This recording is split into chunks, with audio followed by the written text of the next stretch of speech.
धीमहि धियो यो नः प्रचोदयात्।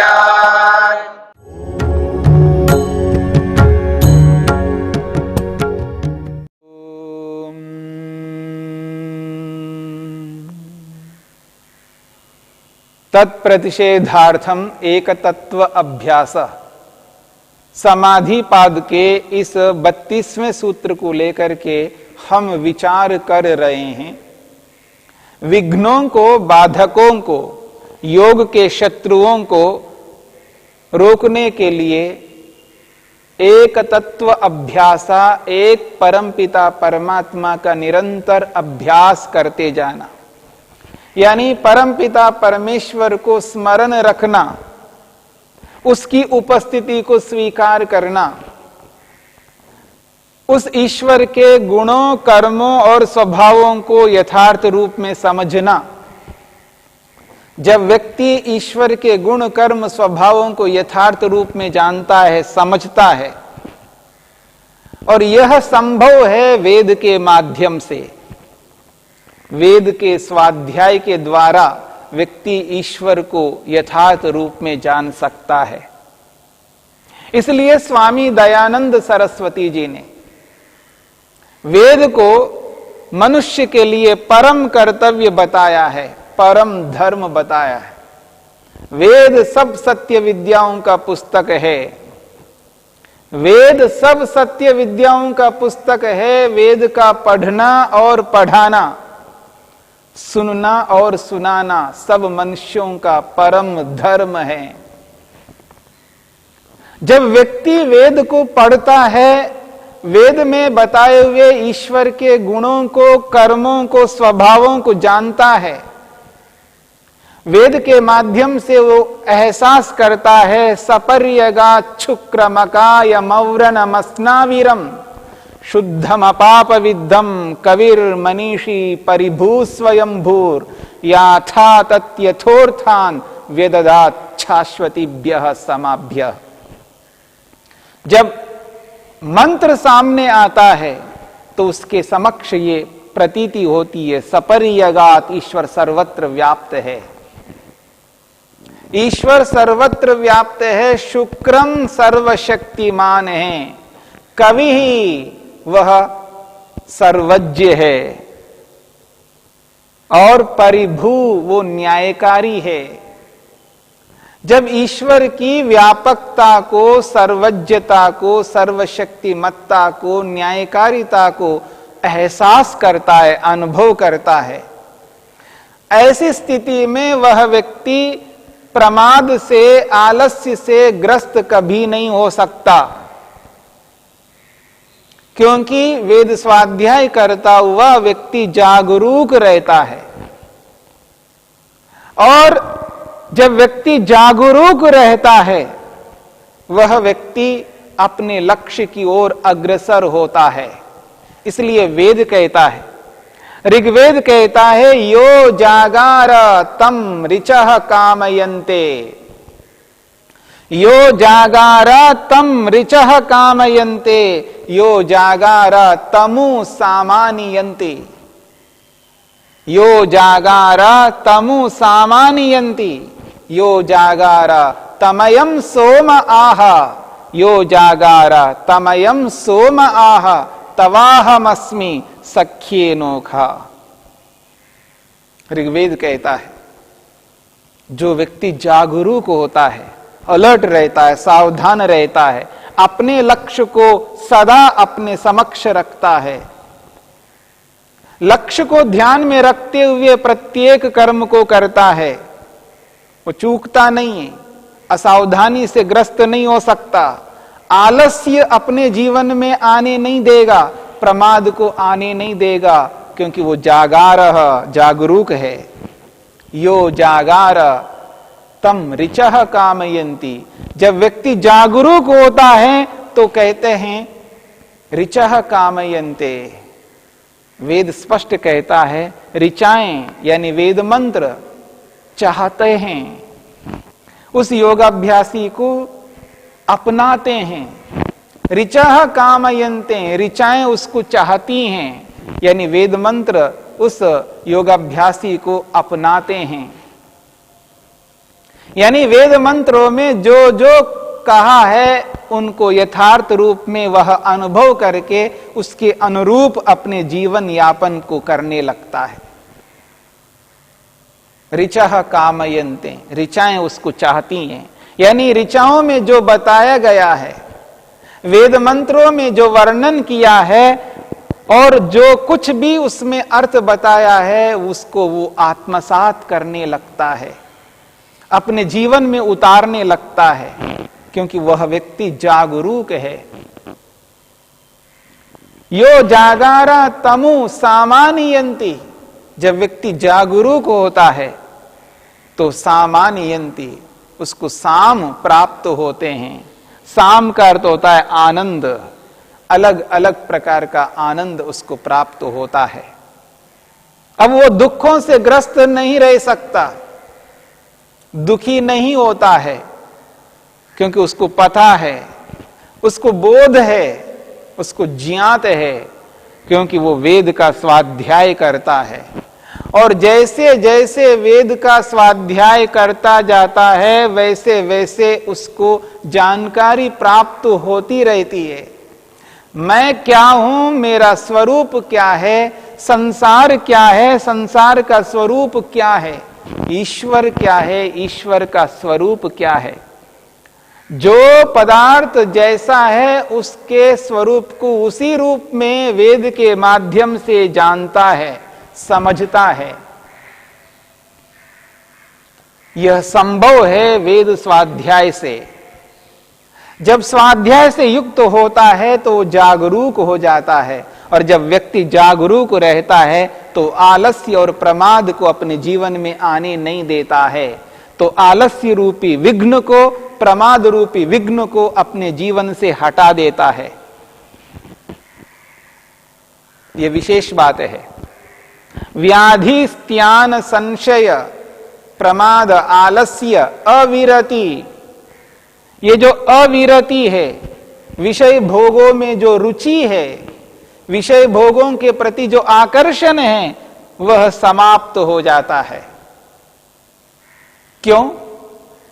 वेद का स्वाध्याय करता है। वेद मंत्रों में आत्मा के स्वरूप को, संसार के स्वरूप को, ईश्वर के स्वरूप को यथार्थ रूप में बताया जाता है। जैसा ईश्वर है, जैसा संसार है, जैसा मैं हूं, आत्म स्वरूप को, संसार के स्वरूप को, ईश्वर के स्वरूप को वेद स्वाध्याय के माध्यम से यथार्थ जब जान लेता है तो उसे बोध होता है, पता लगता है संसार मेरे लिए ग्राह्य नहीं है।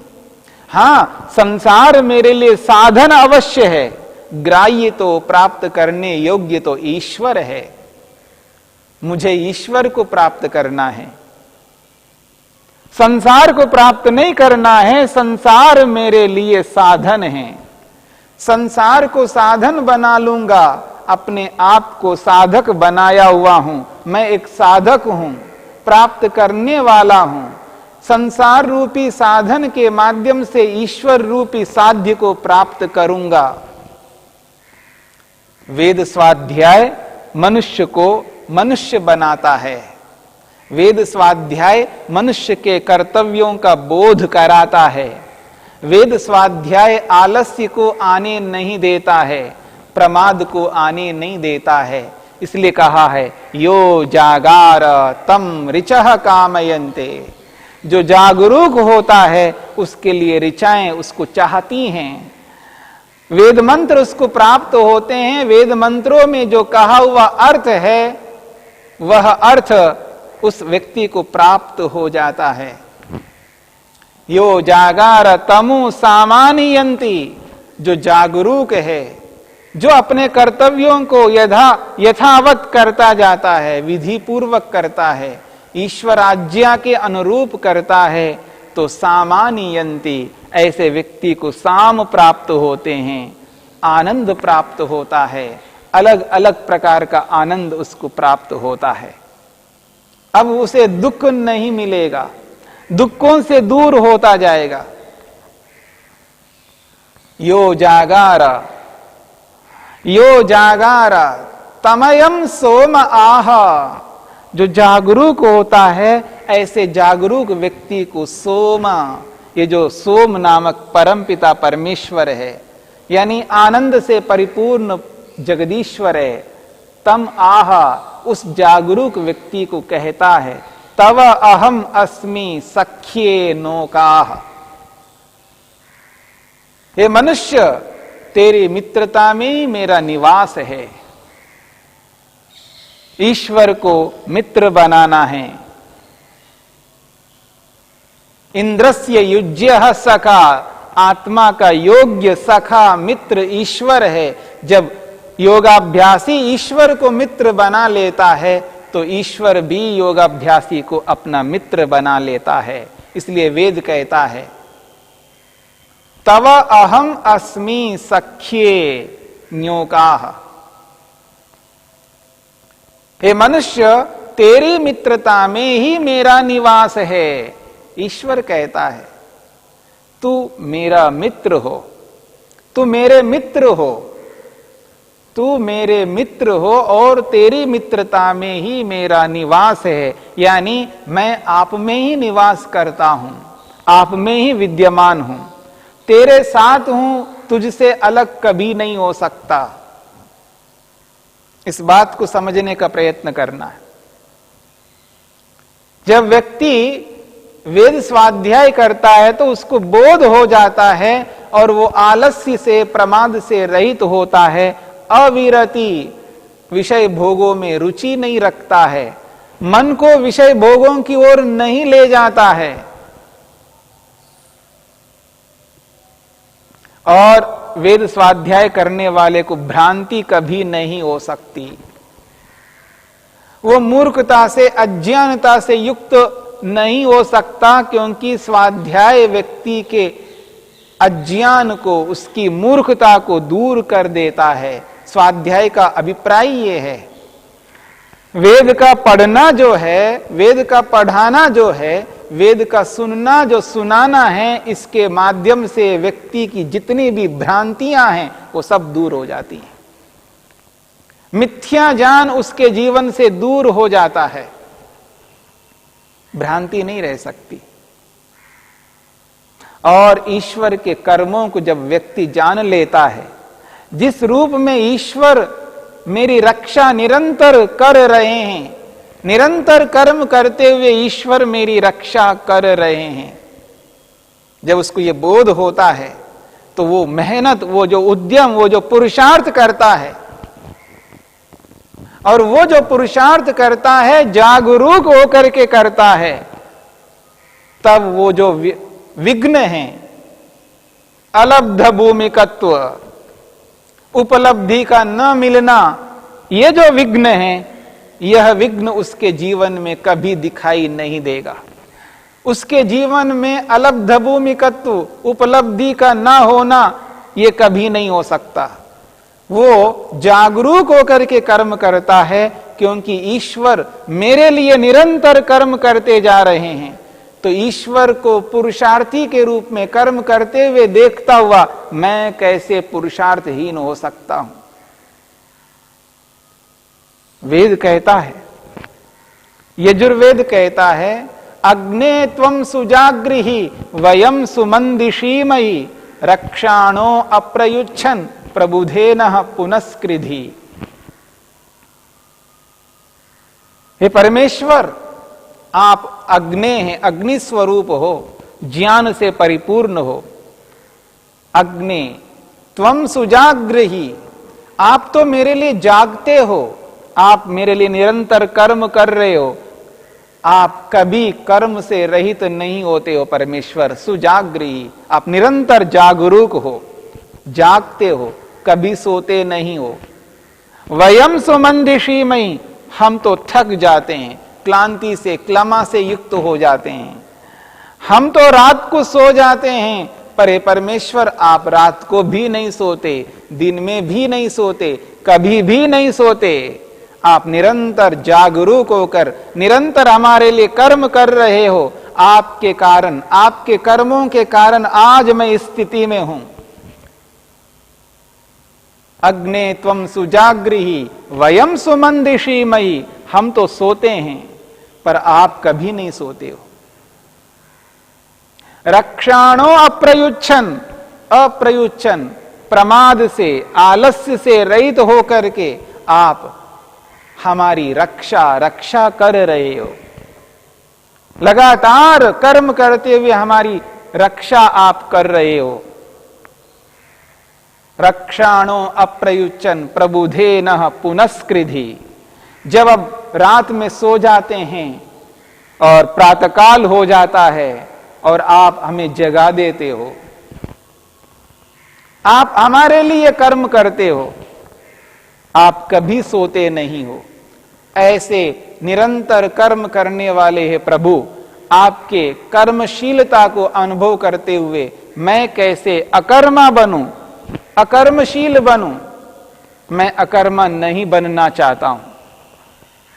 मैं निरंतर उद्यम मेहनत करना चाहता हूं, वह भी जागरूक होकर के मेहनत पुरुषार्थ करना चाहता हूं।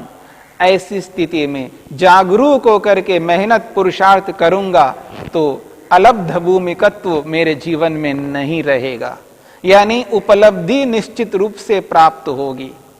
और जब मैं निरंतर स्वाध्याय करता जाऊंगा तो उस स्वाध्याय के माध्यम से जिस मेहनत उद्यम पुरुषार्थ करके जो उपलब्धि मैंने प्राप्त की है, उस उपलब्धि को बनाए रखने के लिए निरंतर पुरुषार्थ भी करूंगा और अनवस्थितत्व रूपी विघ्न भी मेरे जीवन में नहीं रहेगा। ये 9 प्रकार के विघ्नों को दूर करना चाहता हूं तो एक तत्व अभ्यासा, उस परमपिता परमात्मा का अभ्यास करूंगा और ईश्वर का अभ्यास वेद के माध्यम से कर पाऊंगा। जब ये विघ्न नहीं रहेंगे तो उपविघ्न भी नहीं रहेंगे। ना जीवन में दुख होगा, ना जीवन में दौर्मनस्य यानी मन में क्षोभ, मन की उद्विग्नता कभी नहीं रहेगी। जब मन में उद्विग्नता ही नहीं रहेगी तो अंग में जयत्व भी नहीं हो पाएगा। मैं क्रोधित होकर के अपने शरीर को कंपन से ग्रस्त नहीं बनाऊंगा, कंपित नहीं होऊंगा। मेरा शरीर हिलने लगे, कंपित होने लगे, ऐसा नहीं होगा। अंग में जयत्व भी नहीं रहेगा। और जब मैं शांत रहूंगा, धैर्य से परिपूर्ण रहूंगा, शांति से युक्त रहूंगा, सात्विकता से युक्त रहूंगा, तो वो श्वास प्रश्वास की कमी भी नहीं होगी। ना श्वास बढ़ेगा ना कम होगा। इसलिए इन सभी विघ्नों और उपविघ्नों को समाप्त तब कर सकता हूं जब मैं निरंतर ईश्वर का अभ्यास करूंगा। एक परमपिता परमात्मा का अभ्यास निरंतर करता हुआ जब मैं आगे बढ़ूंगा तो योग मार्ग में अग्रसर हो जाऊंगा, यानी समाधि तक पहुंचूंगा। तब अपने लक्ष्य को पूर्ण करने में सक्षम बनूंगा। वेद स्वाध्याय के माध्यम से परमपिता परमात्मा का निरंतर अभ्यास करके विघ्नों उपविघ्नों का विनाश करके समाधि को प्राप्त करूंगा। द्यौ शान्तिरन्तरिक्षं शान्तिः पृथिवी शान्तिरापः शान्तिरोषधयः शान्तिः वनस्पतयः शान्तिर्विश्वे देवाः शान्तिर्ब्रह्म शान्तिः सर्वं शान्तिः शान्तिरेव शान्ति क्षमा शान्तिरेधि। ॐ शान्तिः शान्तिः शान्तिः।